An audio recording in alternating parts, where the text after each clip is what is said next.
Hi everybody, and welcome to another episode of the Health and Fitness Podcast. I'm your host once again, Paul Correale. As always, if you have any questions or comments, you can email me at coachcorreale@gmail.com, and I look forward to answering your questions. I wanted to talk to you today about something that I'm currently doing. I'm almost done. It's my second time doing it. Maybe you've heard of this. It's the 10,000 Swing Challenge. And the 10,000 Swing Challenge, I first heard of it from Dan John, the well-known American strength coach, Olympic lifting coach. He mentions that the first time he wrote about it and did research on it was for an article in T Nation or Testosterone Nation, which is a great online resource for health and fitness information, training, and so on. And in one of his books, in Dan John's books, Attempts, there is a very detailed article on the 10,000 Swing Challenge. So the idea is to complete 10,000 swings in 20 days. And there's a number of different ways that you can perform these. The very first time that I did this, and once again, the idea of a challenge for me in the past, I never kind of gave any merit or any value to it. But once I did it that first time, I thought, okay, I'm going to take 20 days and do this kettlebell swing challenge. I remember when I say kettlebell swing, it's 2 hands on 1 bell. You have to know how to perform a good swing. You have to be a good kettlebell swing practitioner in order to get these 10,000 swings. Another thought is that by the time you get to 10,000, you're going to be greasing that groove of technique. On a side note. Now, what I used to think of, or what I was thinking of at the time, is do I have 20 days to take out of my current block of training to dedicate just to kettlebell swings? And kind of I wavered back and forth. But then by doing more reading and thinking, doing a challenge actually may be beneficial for almost resetting the nervous system, getting into something new, really working on one specific task and getting very good at it, hence being the kettlebell swings itself. So there's a number of different ways that you can try to tackle and attack this. I trained, when I did it the first time, and also for the training that I'm doing now, the challenge that I'm doing now, I'm training Monday to Friday because on the weekends, timing doesn't work out. I like to do my usual sled push-pull workout on the weekend as well, so it doesn't fit in as good as I thought. So I'm not doing, or I have not done, the 20 consecutive days as other practitioners would do it. The very first time that I did it, I essentially did this, and if we work it out, you have to make 500 swings a day. Okay, you get 500 swings per day. So the easiest way to get around this is just start swinging, and wherever you get to on your first set you get to, then minus that from 500 and keep going. So on that first set, if you get 40, you get 40, then knock that off for 500. And the next set you get 13, well, you got 53 total reps. You knock that off of 500 and you keep going.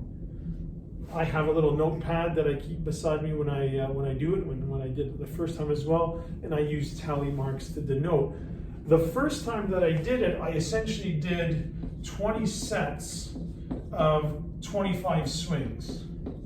And this took me about 1 hour to complete, and I did that for the first few days, and I did some more reading and some more digging, and there was a variation where there is some activity. You can perform some active recovery, so to speak, in between each set of swings. So first set I'll do 25, and I'll do some presses with the kettlebell with the right hand. Put the bell down, take a break, do another set of 25, press with the left. Do some more swings, row with the right, do some more swings, row with the left. Put in a goblet squat, a deadlift variation, a carry with the right, and a carry with the left. So after every single set of swings, I was getting in some type of active recovery, and then before you know it, you got a good full body workout. Within that hour, you're hinging, you're patterning that hinge as well as getting other items in. I threw an ab wheel, push-ups as well. That's the first time I did it. The second time I did it, and I'm almost done now, I have a couple more days to complete. I was doing I would do 35 swings, then some type of exercise, okay, one-armed. And the next set I would do 15 swings plus exercise.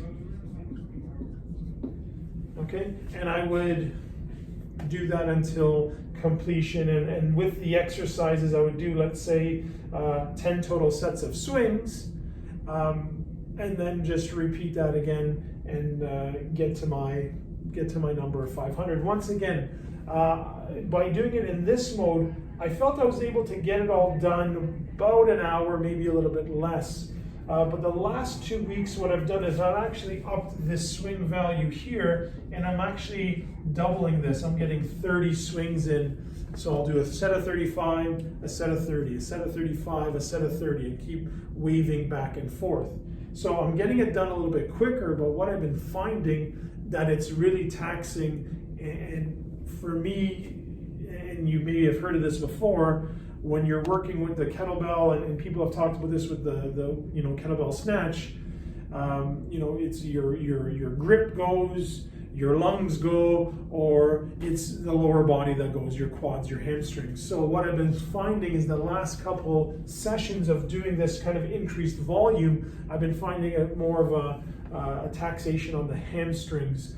I've been finding my grip has been getting better the first couple sessions, right in this part of the both forearms, because the way that you're hanging onto the bell, a lot of soreness that was there. Initial soreness of the hamstrings the first 2 sessions I experienced, but because I upped the volume to 35 and 30, it gave me a little bit more tension and tightness within the hamstrings. And so maybe there's some value with doing the 35 and 15 and not worrying about getting it done as fast as I can, but making sure that I get good quality repetitions in. So the idea of doing a challenge, I see the value in it now. I'm glad that I'm doing it. I'm going to finish it. But what this is also doing is it's making me want to get back to the bar. It's making me think, okay, what's my next program going to be? What am I going to open up with?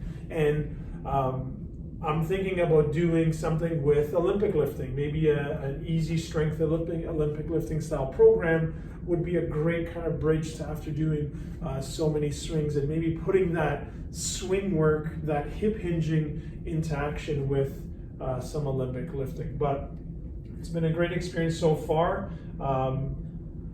It's not for everyone. This idea of 500 swings a day seems very daunting. There's some individuals, Pat Flynn, he likes to have a 300 swing a day challenge. These are all great numbers, but once again, you have to be good at that activity. You have to be willing to dedicate the time to performing the activity or even practice that activity. So it's something that you can get a lot of benefit from. There's a lot of value in doing it, in doing something like this where you're focusing on something like the kettlebell swing, which is a great athlete building activity.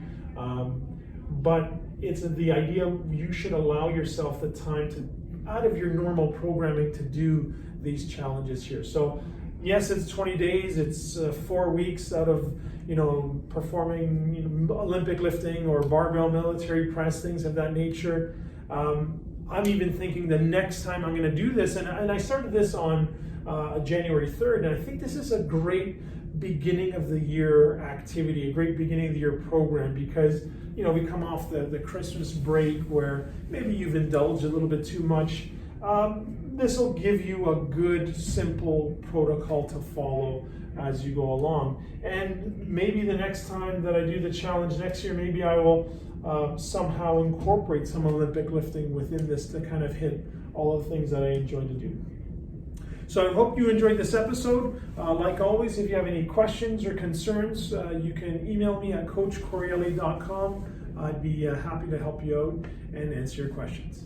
Take care.